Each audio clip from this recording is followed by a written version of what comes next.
Hello everyone, कैसे हैं आप सब। स्वागत है आपका आपके अपने YouTube channel computer education by Poonam. और जैसे कि आप लोग देख ही रहे हैं कि मैं फिर से आपके लिए लेकर आई हूँ आज फिर कंप्यूटर से रिलेटेड कुछ मोस्ट इम्पोर्टेंट क्वेश्चंस जो कि आपके लिए बहुत ज़्यादा बेनिफिट्स होने वाले हैं।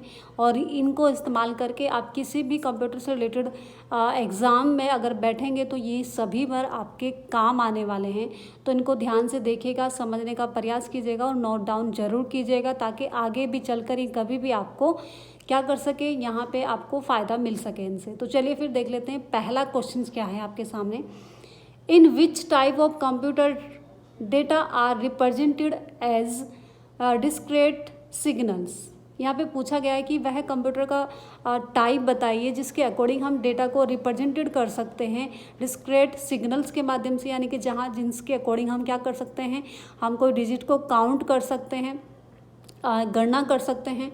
तो इस तरह का अगर हम बात करें कि वह कौन सा टाइप है आपके कंप्यूटर का, analog computer, digital computer, hybrid computer, none of digit, इनमें से कौन सा ऐसा कंप्यूटर का टाइप है जिसके माध्यम से हम डिजिट को क्या कर सकते हैं, यहाँ पर हम काउंटिंग कर सकते हैं, गणना कर सकते हैं, कैलकुलेट कर सकते हैं। तो जाहिर सी बात है आपके सामने जो आंसर है वो क्या हो जाएगा, डिजिटल कंप्यूटर हो जाएगा। क्योंकि जहाँ पर डिजिट से रिलेटेड बात आ रही है तो इसका मतलब है कि हम यहाँ पे क्या कर सकते हैं, काउंट कर सकते हैं। ठीक है। तो अगर हम बात करें कि एनालॉग कंप्यूटर किस प्रकार के होते हैं, एनालॉग कंप्यूटर तो जो मेजरमेंट कर सकते हैं, यानी कि जो माप सकते हैं, जो मापने के काम आते हैं, वो कौन से हो जाएंगे, आपके एनालॉग कंप्यूटर से रिलेटेड हो जाते हैं। और अगर हम बात करें हाइब्रिड कंप्यूटर तो इसमें आपके एनालॉग एंड डिजिटल दोनों ही शामिल होते हैं, यानी कि हम इसमें क्या कर सकते हैं, गणना भी कर सकते हैं एंड मेजरमेंट भी निकाल सकते हैं, यानी कि हम माप भी सकते हैं और यहाँ पे कैलकुलेट भी कर सकते हैं। तो दोनों ही कार्य इसमें हो जाते हैं आपके। चलिए फिर, आई होप क्वेश्चन समझ आया होगा। नेक्स्ट क्वेश्चन देख लेते हैं। नेक्स्ट क्वेश्चन पूछा गया है कि computer combine both measuring and counting are called, जिसमें कि दोनों चीज़ें की जा सकती है। अभी मैं आपको पीछे बता ही चुकी हूँ कि हम जिसमें क्या करते हैं, जिसमें दोनों ही कंबाइन होते हैं, मेजरमेंट भी हम कर सकते हैं, मेजरमेंट भी कर सकते हैं, काउंटिंग भी कर सकते हैं। तो वो कौन सा हो जाएगा, आपका हाइब्रिड कंप्यूटर हो जाएगा। ठीक है, आई होप क्वेश्चन ये भी समझ आ गया होगा आपको। चलिए फिर नेक्स्ट क्वेश्चन देखते हैं। नेक्स्ट क्वेश्चन पूछा गया है कि who developed the first electronic computer. पहला इलेक्ट्रॉनिक कंप्यूटर किसके द्वारा, यानी कि किसने इसको डेवलप किया था। तो इनमें आपके जो नाम दिए गए हैं, JV, यहाँ पे एटनसॉफ है दिया गया है, JV एटनसॉफ, या फिर थॉमस J वॉटसन दिया है, या फिर चार्ल्स बेबेज दिया है, नॉन ऑफ दीज। अभी चार्ल्स बेबेज को तो हम इसमें से निकाल ही देंगे क्योंकि चार्ल्स बेबेज हमें पता है किस चीज़ की खोज की थी, कंप्यूटर की खोज की थी, यानी कि कंप्यूटर फादर ऑफ कंप्यूटर कौन थे, आपके चार्ल्स बेबेज थे। यहाँ पे पूछा गया है जो आंसर होगा इलेक्ट्रॉनिक कंप्यूटर के बारे में, तो वो क्या हो जाएगा आपका, JV एटनसॉफ। यहाँ पे क्या है कि फर्स्ट इलेक्ट्रॉनिक कंप्यूटर का जिन्होंने आविष्कार किया था वो आपके JV क्या हो जाएंगे, एटनसॉफ हो जाएंगे। ठीक है, चलिए फिर नेक्स्ट क्वेश्चन देख लेते हैं। Who is the father of personal computer. Personal computer के बारे में पूछा गया है कि फादर ऑफ पर्सनल कंप्यूटर कौन है। कंप्यूटर के बारे में नहीं पूछा गया, पर्सनल कंप्यूटर के बारे में पूछा गया था। अच्छा, पर्सनल कंप्यूटर को ही हम दूसरी लैंग्वेज में क्या कह सकते हैं, आई होप आपको पता होगा। अगर पता है तो कमेंट में ज़रूर बताइएगा। ठीक है, मैं आपको वैसे तो जो नए बच्चे जुड़े होंगे उनके अकॉर्डिंग बता देती हूँ कि पर्सनल कंप्यूटर यानी कि माइक्रो कंप्यूटर की हम बात कर रहे हैं। तो माइक्रो कंप्यूटर यहाँ पे पूछा गया है कि फादर ऑफ माइक्रो कंप्यूटर यानी कि पर्सनल कंप्यूटर के आविष्कारक कौन है यहाँ पे। ठीक है, डेनिस रिचे, एडवर्ड रॉबर्ट, या फिर बैलेज पास्कल, या फिर नॉन ऑफ दीज। तो इनमें से कौन से हो जाएंगे आपके, एडवर्ड रॉबर्ट कौन है आपके फादर ऑफ पर्सनल कंप्यूटर जिन्होंने आविष्कार किया था पर्सनल कंप्यूटर का। ठीक है, और डेनिस रिचे या फिर बैलेज पास्कल की अगर हम बात करें तो ये हाई लेवल प्रोग्रामिंग लैंग्वेजेस की खोज इन्होंने की थी। ठीक है, आगे हम जानेंगे भी वैसे मैंने पिछली वीडियो में भी बहुत सारे क्वेश्चंस इन दोनों से रिलेटेड कराए हैं आपको। चलिए नेक्स्ट क्वेश्चन देख लेते हैं। नेक्स्ट क्वेश्चन है कि the computers were programmed using. अगर हम बात करें कि यहाँ पे प्रोग्राम से रिलेटेड अगर हम बात करें कि कौन सा आपके यहाँ पे लैंग्वेज है जिसका इस्तेमाल हमने किया था, किस चीज़ के लिए, प्रोग्राम यूज करने के लिए, प्रोग्राम बनाने के लिए हमने जिस लैंग्वेज का प्रयोग किया था वो कौन सी लैंग्वेज है, machine language, oriented language, scientific language, या फिर नॉन ऑफ दीज। तो कौन सी हो जाएगी आपकी, सबसे पहले जिसका मतलब अगर हम बात करें कि की गई थी तो वो कौन सी है आपकी, मशीन लैंग्वेज हो जाएगी। ठीक है, चलिए फिर नेक्स्ट क्वेश्चन है आपके पास। डोज स्टैंड फॉर, यानी कि DOS की आप फुल फॉर्म पूछी गई है। डोज की फुल फॉर्म पूछी गई है, क्या होगा? Disc operating system, drive operating system, disk drive operating system, या फिर नॉन ऑफ दिस।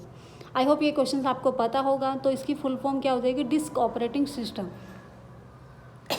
ये क्या है आपका? डिस्क ऑपरेटिंग सिस्टम, यानी कि अगर हम बात करें कि ये क्या हो जाएगा, ये ऑपरेटिंग सिस्टम का एक पार्ट है आपका, जिसे हम फुल फॉर्म होती है आपकी डिस्क ऑपरेटिंग सिस्टम।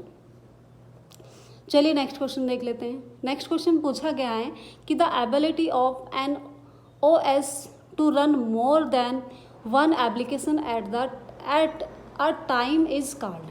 अगर हम बात करें यहाँ पर कि एक एप्लीकेशंस के अकॉर्डिंग यहाँ पे क्या किया जा सकता है आपका, यहाँ पे क्या होता है कि बहुत सारे हम क्या कर सकते हैं, यहाँ पे एक एप्लीकेशंस के माध्यम से अलग अलग तरीके से हम इसको क्या कर सकते हैं, रन कर सकते हैं। पहले तो समझने की ज़रूरत है, यहाँ पे अगर हम बात करें 4 ऑप्शन दिए गए हैं। मल्टीटास्किंग ऑपरेटिंग सिस्टम, या फिर हम कहें कि multi user, multi processing, multi threading. अगर हम बात करें मल्टी यूजर की, तो यहाँ पर क्या है कि मल्टी यूजर, इनके 2 या 2 से अधिक यूजर जिस के अकॉर्डिंग वर्क कर सकते हैं, वो क्या होता है कि मल्टी यूजर सिस्टम आपका हो जाता है, या मल्टी यूजर आपका ऑपरेटिंग सिस्टम होता है। इसके साथ साथ अगर हम बात करें मल्टी प्रोसेसिंग के अकॉर्डिंग क्या होता है कि यहाँ पे प्रोसेस करने की क्षमता, यानी कि एक ही सॉफ्टवेयर के अकॉर्डिंग क्या हो जाता है कि प्रोसेसिंग पावर अलग अलग होती है। मतलब हम बात करें कि मल्टी प्रोसेसिंग, जिससे कि मल्टी प्रोसेसिंग की जा सकती है।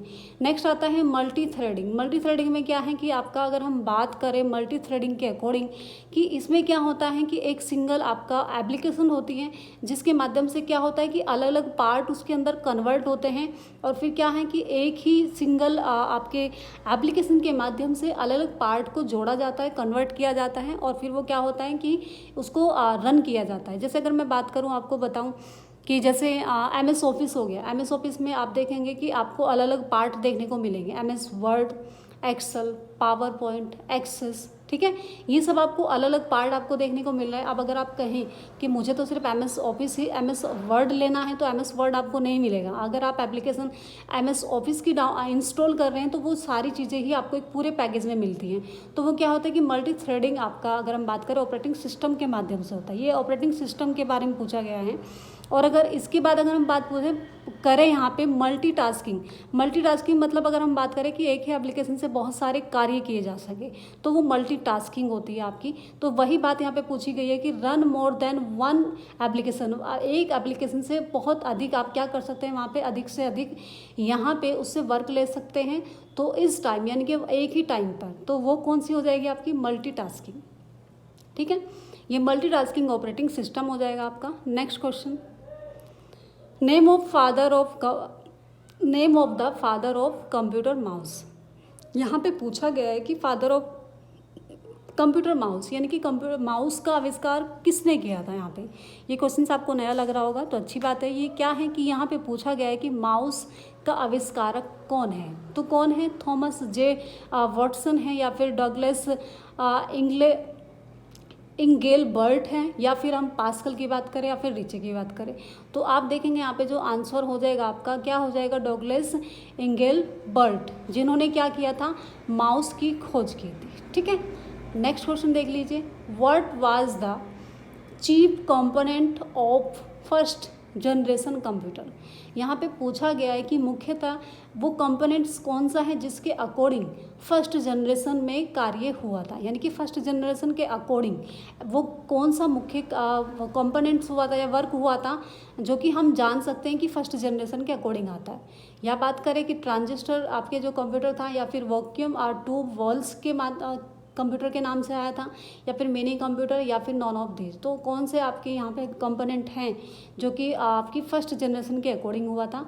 तो जाहिर सी बात है वो क्या हो जाएगा आपका? वैक्यूम ट्यूब एंड वॉल्वेल्स के नाम से आपका यहाँ पे क्या हुआ था कि फर्स्ट जनरेशन में, आपकी फर्स्ट जनरेशन के अकॉर्डिंग यहाँ पे यूज किया गया था वैक्यूम ट्यूब को। ठीक है, चलिए नेक्स्ट क्वेश्चन देख लेते हैं। Magnetic disk is an example of. अगर हम बात करें कि मैग्नेटिक डिस्क किस चीज़ का उदाहरण है, किस चीज़ का उदाहरण होगा? सेकेंडरी मेमोरी का, प्राइमरी मेमोरी का, रैम एंड रोम का, या फिर नॉन ऑफ दीज। ठीक है, तो अगर हम बात करें जो इसका आंसर हो जाएगा, वो आंसर क्या होगा आपका, यहाँ पे हो जाएगा सेकेंडरी मेमोरी। यानी कि मैग्नेटिक डिस्क आपकी किस चीज़ बनी होती है, आपकी सेकेंडरी मेमोरी किस चीज़ की बनी होती है, मैग्नेटिक डिस्क की बनी होती है। और अगर हम बात करें प्राइमरी मेमोरी आपकी किस चीज़ की बनी होती है, वो सिलिकॉन चिप्स की बनी होती है। और ये रैम और रोम दोनों ही आपके प्राइमरी मेमोरी के टाइप हैं, तो इसमें तो ये आंसर तो हो ही नहीं सकता है। तो आंसर क्या हो जाएगा आपका सेकेंडरी मेमोरी। आपको ध्यान रखना है कि ये मैग्नेटिक डिस्क की बनी होती है। ठीक है, आई होप ये क्वेश्चंस आपने अच्छे से समझे होंगे, करे होंगे। तो मेरी यही उम्मीद है कि आपको अच्छे से क्वेश्चन समझ आए। और अगर कोई प्रॉब्लम है, कोई क्वेश्चन समझ नहीं आ रहा है, या फिर किसी का आपको डाउट है किसी क्वेश्चंस पे, तो आप मुझे कमेंट्स में ज़रूर बताएं, ताकि मैं उसको सुधारने का प्रयास करूं और आपको अच्छे से और बेहतर से बेहतर क्वेश्चन आंसर मैं आपको ला के दूँ और आपके कोर्स को कंप्लीट कराऊँ। ठीक है, तो चैनल को सब्सक्राइब जरूर कर लीजिएगा, और हाँ बेल आइकन को ज़रूर प्रेस कीजिएगा, ताकि नोटिफिकेशन आप तक टाइम से पहुंच पाए।